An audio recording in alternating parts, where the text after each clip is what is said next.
Okay, commercial firms don't have quite the same speech rights as you and I. But the courts have said, just because a firm is a commercial firm doesn't mean that the First Amendment doesn't apply.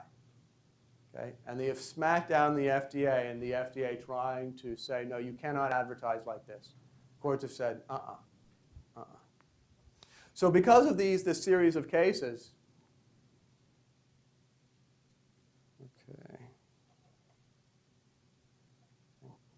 the FDA has been forced to allow qualified health claims. And these are now graded. It's quite an interesting system. A-grade claims are supported by strong, high-quality, relevant, and consistent body of evidence. It's not likely to be changed by new and evolving science.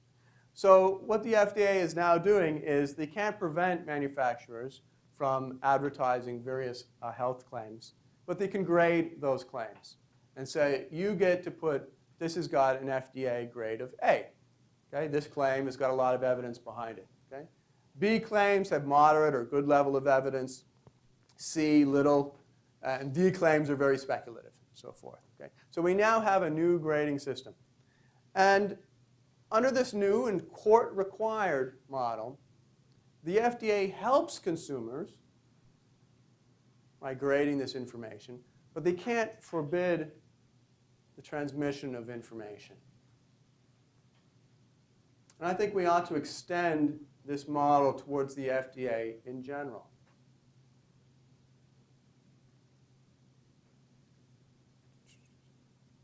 Okay. And I want to go back to this, the Vioxx issue. I'm going to come back to that in a second, but before I want to give you some quotes. Okay?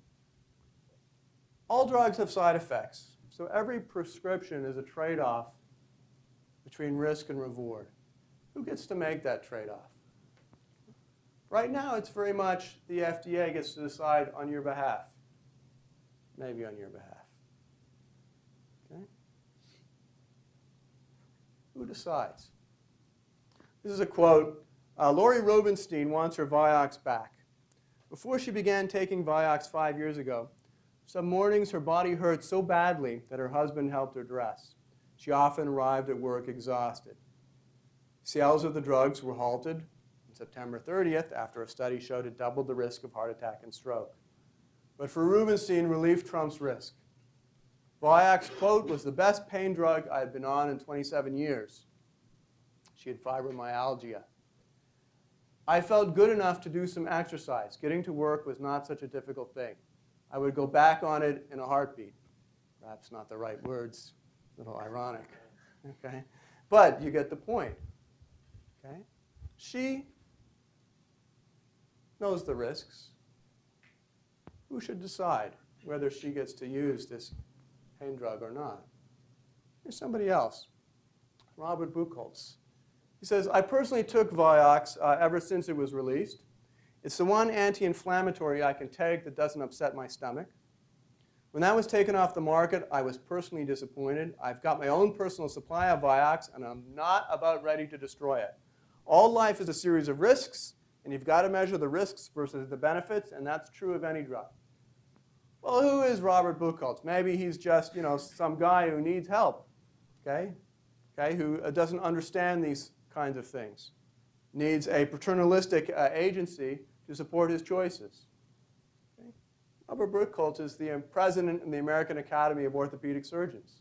He's chair of the Orthopedic Surgery Department, medical school at the University of Texas Southwestern in Dallas. Who decides? Who decides this risk-reward trade-off?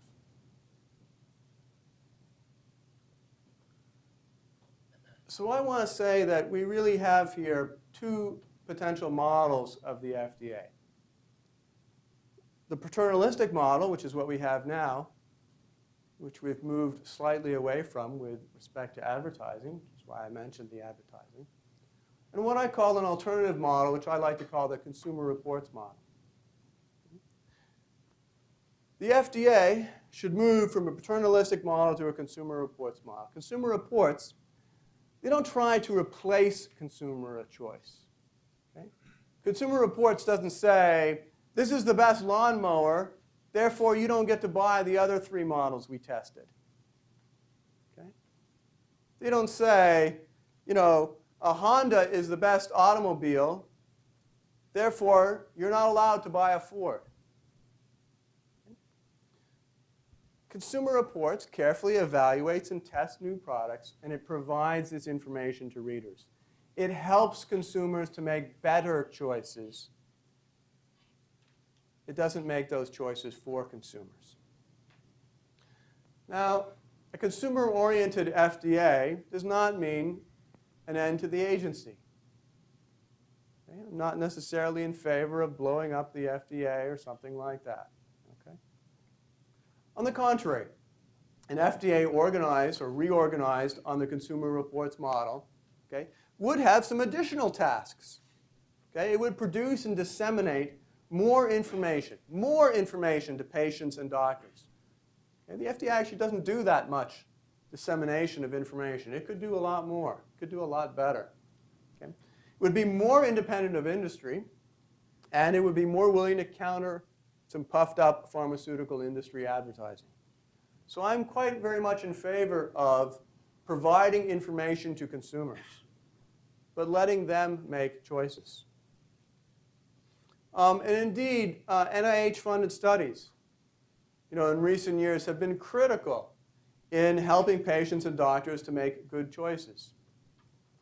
With hormone replacement therapy, for example, okay, a massive study by the NIH showed that, contrary to almost everyone's belief that hormone replacement therapy would reduce heart attacks, it actually increased heart attacks. And it had a number of other negative effects, increasing dementia. So I'm very much in favor of studies like those NIH studies, which provide important information to patients and doctors. We should have more such studies. Okay?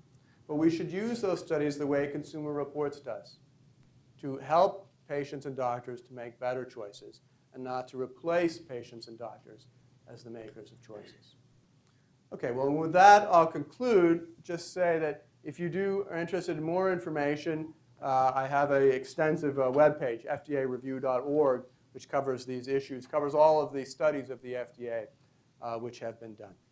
That's it. Thank you.